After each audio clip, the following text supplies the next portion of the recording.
Hello there. So part 2, what are we doing? We're still on the album cover. If you watched part 1, you saw me make this album cover using the P3 tape. We're going to make another album cover, same exact sizes, everything the same, except that we're going to use cardstock, what I like to call a cardstock wrap. If you're doing a cardstock wrap, look at your cutting guide and you want to look under the section that says cardstock wrap, and that's where you're going to cut. But I'm going to give you the rules on how to determine the size on how to determine what measurements you need to cut your cardstock wrap. All right, so let's get to it. All right, so we're here. I've got my chipboard pieces cut, my A and my B pieces right under. If you look at your cutting guide, it's right under album cover. So I've got my pieces and I've got my piece on the cardstock, my piece A for cardstock, which is your spine piece. What is the rule for cutting your cardstock? All right, so for the length, your cardstock should be cut 2 inches larger than the length of your album, 2 inches. And so rewind.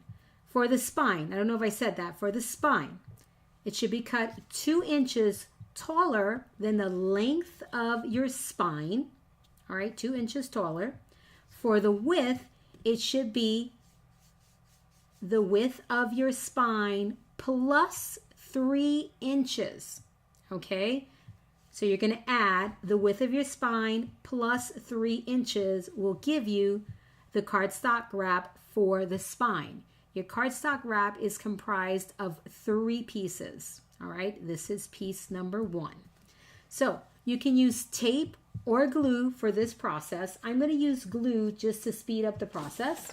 All right, so what you want to do is first, you want to grab a ruler and you're going to draw a line at 1 inch from the bottom. This will become your bottom at 1 inch from the edge of the cardstock. This is going to help you to get everything nice and straight. Okay, 1 inch. You're going to take your spine piece and you're going to glue it down. All right, so get glue on there, guys. You want to situate it in the middle. Okay. You're going to notice, if you cut your cardstock properly, that you have 1 inch at the top, inch at the bottom. And of course,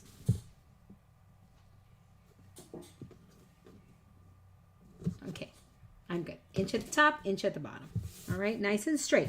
You want to go for straight here, guys, okay? If you want to draw lines going vertically, you can. There's no problem with that. Okay, if you're using glue, go ahead and flip it over and give yourself a little burnish, okay? Make sure you get that glue nice and flat. Right, just like that. Flip it back over. Now, you want to decide on your spacer tape. Spacer tape. Remember, we talked about spacer tape. The spacer tape is determined based upon the thickness of your chipboard and how many pockets you're going to attach to the inside, front, and back cover. All right? So that is very important. All right? So we've already determined that our spacer is going to be 1/4 inch. So we're following the same rules, right, that we did before. So I'm going to go ahead and put my spacer tape at 1/4 inch. Then you want to attach your front and back cover. All right, front and back cover, please attach. So I get my glue on there, and I like to put my glue along the edge here. If you want to do tape, go ahead and do tape. It's up to you. So butt it up right against the spacer tape, nice and even. You should have that inch at the top, inch at the bottom. I'm having the hardest time cutting my chipboard straight to the proper size. Do you see this, guys? Do you see what's happening here? Let me cut my chipboard again. All right, I cut my pieces and we are going to attach our cover. So front, back cover are identical. These are your B pieces. So butt it up against the spacer tape and attach it. All right, perfect.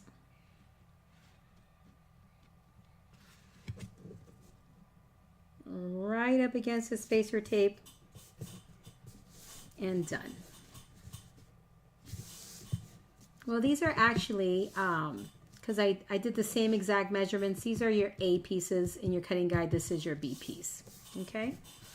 And you'll see that. It's pretty self-explanatory, guys. All right, so we've got this done. You see the difference already between cardstock and P3 tape, right? So now that we have this on and we use glue, you definitely want this to dry, okay? Or you want to be super careful with it. So now you want to cut the cardstock for the front and the back cover. The way that you measure that is you're going to measure from the cardstock out to the edge of the chipboard plus 1 inch. All right, and you're going to cut. Do not overlap. From the edge of the cardstock on the spine to the edge of the chipboard plus 1 inch. So I have my size. I see it already. You have your sizing already in your cutting guide, so you want to go ahead and do that. Now, what I do recommend is that you measure both sides, because you never know if you didn't stick it down right in the center. All right. Now, the length, we've already determined it, right? The length of our chipboard plus 2 inches, 1 for the top, 1 for the bottom. All right, so go ahead and cut 2 pieces of cardstock, 1 for the front, 1 for the back cover. It could be 2 different sizes, 1 specific to the right, 1 specific to the left. It all depends if you centered this properly, okay? So I recommend you measure both sides. Do not assume that they are identical. Okay, I measured both of mine. Mine are pretty good, so I'm pretty happy with that. All right, so sorry for all the racket. I'm moving my chair around. Now what you want to do is you want to flip this over. You can use tape or glue.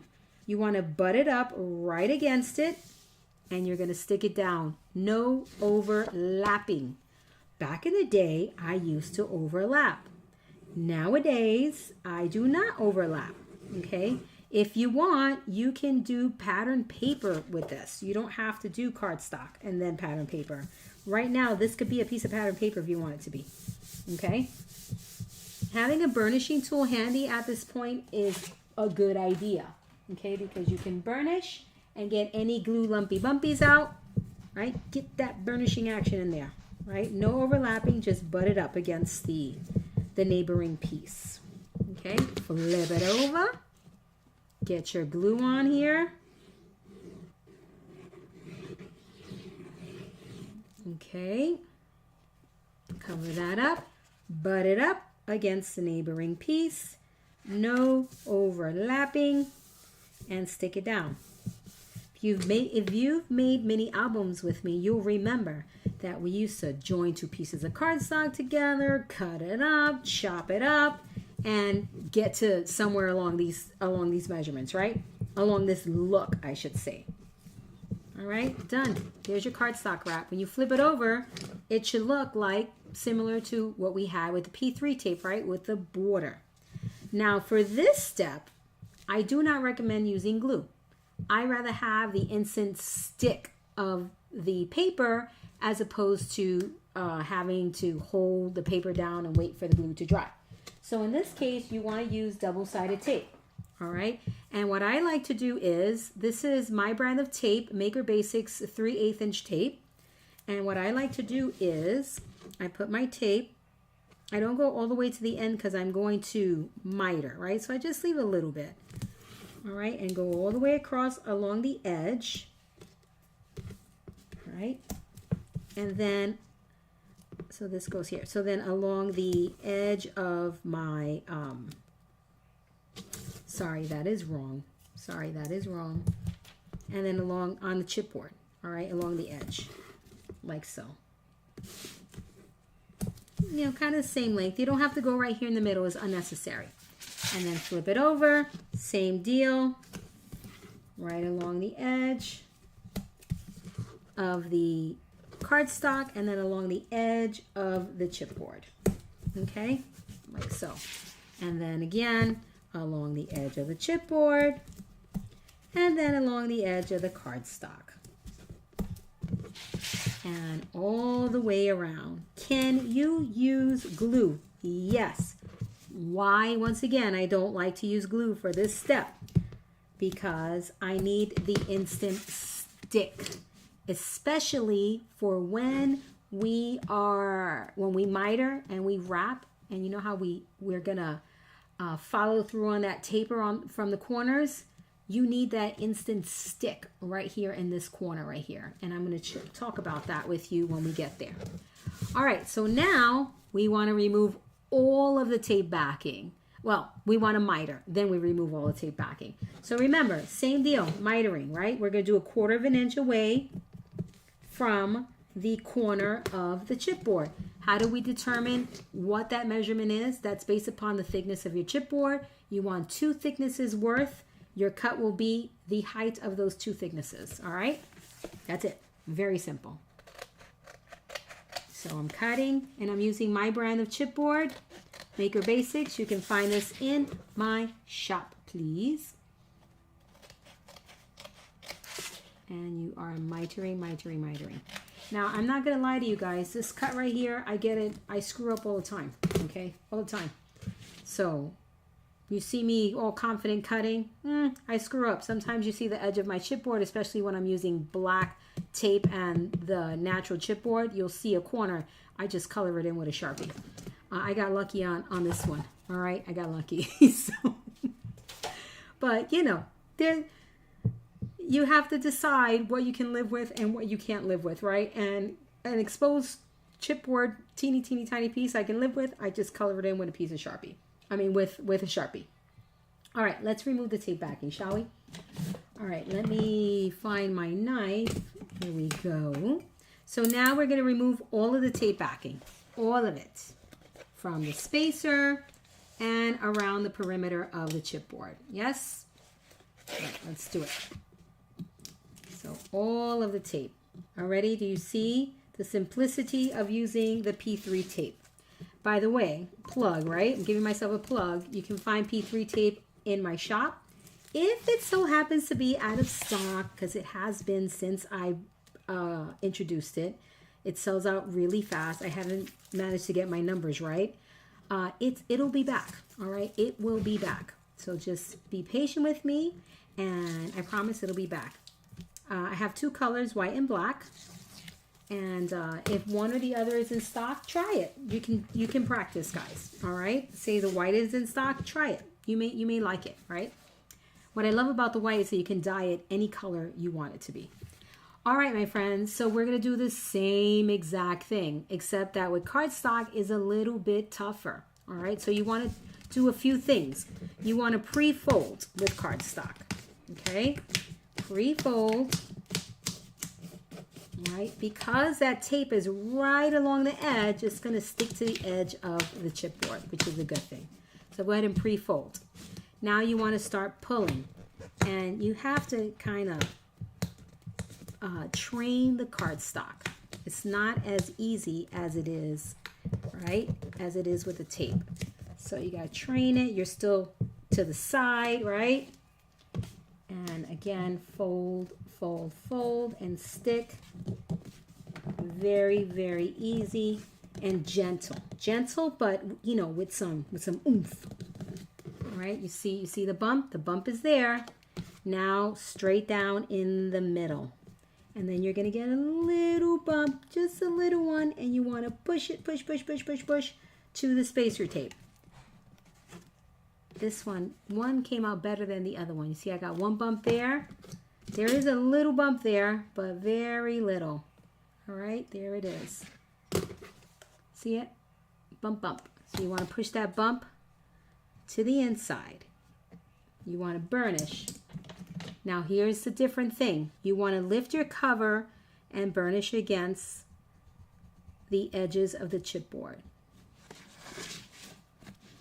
Lift and burnish. Why do we want to do that? If you just jab your burnishing tool into the cardstock, you're going to tear it. All right? So notice that when I'm burnishing up against the spine, I lift at the spine. When I'm burnishing up against the front cover, I lift at the front cover. Okay, or back cover, whichever cover this one is. Okay, and that's really important. Push that bump in, let it stick. I'm burnishing up against the spine, so I'm lifting at that spine and I'm pushing the paper in so that it sticks. I'm lifting up the front cover or back cover, whatever this cover is, burnishing into that spacer tape, ensuring the stick. Okay, and done. Now you're going to do the same thing for the opposite side.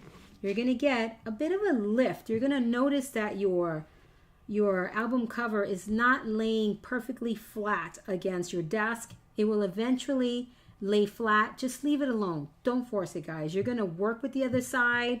You're going to mess with it. You're going to start breaking up the fibers of that cardstock, all right? So just leave it alone. So now let's do the other side. Let's pre-fold, right? I thought I shut my phone off. Sorry about that. There we go. Pre-folding, pre-folding. Pre-folding. Not necessarily sticking, right? We're pre-folding with the cardstock. We're training that cardstock to fold onto the chipboard. Now we're going to start pulling in this kind of motion and sticking, right? Not straight down, this way. Let's do it.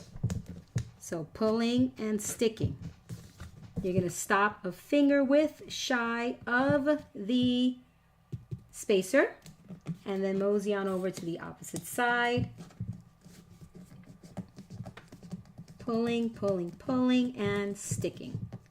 All right, now you're going to go right in the center, straight down, and hopefully you're going to get, yay, 2 little bumps. See my bumps right there? Now you're going to move those over, and you see them more when you lift your cover a bit, right? And you're going to move them to the spacer tape, move those bumps over, move those bumps over, and then stick them down right into that spacer tape. All right. Notice that I flex when I'm using the cardstock because it's not like a fabric, right? Like the tape. It's not like it. It's just not, guys. So you have to stretch the fibers of the cardstock. Okay, so now I'm going to burnish against the spine. So I'm going to lift at the spine and then burnish into the spacer. Right, so now I'm at the front or back cover, burnishing, flipping it back over so I can burnish into that spine, the edge of the spine, and getting that stick. Okay, so there you go. And you can definitely see the rocking action we got going on here. This is a good thing. Leave it alone. All right, now we're gonna go ahead and work on these corners here. So here you can see it really well how we have a taper, right? And we have a straight line and then it tapers off.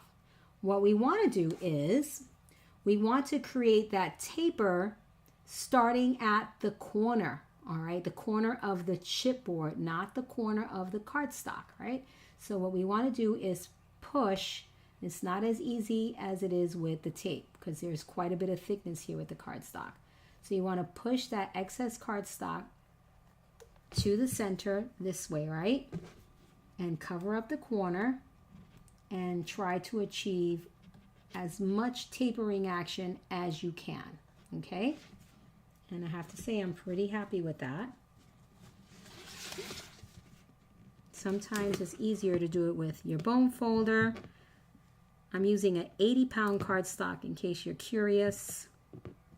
So you just want that tapering action to start at the corner of the chipboard, not necessarily what would be the corner of the cardstock. Okay, and I'm going to do both sides while I'm at it. Okay, it doesn't have to be a perfect taper. You just want it to taper at the corner of the chipboard. Right, so you're pushing the excess cardstock toward the center and you're achieving a taper from the corner. Again, it doesn't necessarily mean it has to taper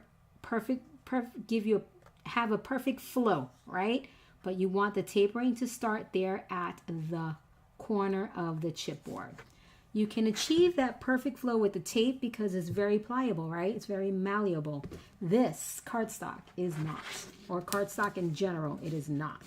So now we're ready to fold it over, right? So what you want to do is, again, train the paper to fold over. Your cardstock may want to kind of go like that again. Just make it go in again, all right? Make it go in again. That's why that tape in the corner is so important, because you want the cardstock to stick to itself, right? That way it doesn't come out. That's why the tape placement versus the glue is important to me in this step. All right, so I'm ready to fold it over, and you are really, getting in there and folding, okay? Getting in there and folding. And you'll notice that the corner is a bit lifted right here when you use cardstock because there's multiple layers in that fold, okay? But that's pretty traditional for a book cover.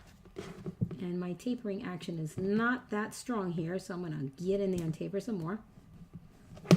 And now we're going to train the paper to fold over the chipboard before we stick. Let's give it a little bit of a training.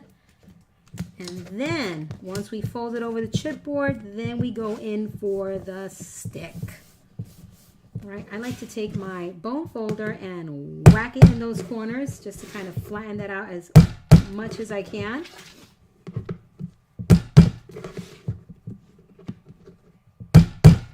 And we're done, my friends. We are done. We have a beautiful cover. Another thing I like to do is kind of whack it on these corners and just give myself a nice straight edge. Another thing I like to do is, next up, I'm going to make pages. I do this also with my, I did with my P3. I take the tape backing that I removed and I put it back into place just to reduce the likelihood of dust collecting in this area right here. Okay, so while I make my album pages, I go ahead and I put my tape backing back on and I just leave it alone. So now you want to fold, nice and gentle, and let those fibers kind of do its thing. You want them to stretch. Now, the spacer tape, guys, I get this question quite often. Does the spacer tape go to the front of the album? Does it become part of the album cover? Or does it become part of the spine? The spacer tape straddles the fence, guys, all right? Initially, it is part of your spine, okay? Part of your spine. When you layer up the inside front cover, then the spacer tape just kind of straddles the fence. Is a little bit in the spine, a little bit in the front cover, okay? Now, when it comes to decorating your front cover, you want to treat the spacer tape as the spine, not as your album cover, all right? Remember that. When it comes to decorating, the spacer tape, you want it to be part of your spine, not part of your album cover, all right? Let me know if you have any questions. Just ask them down below in the comment section.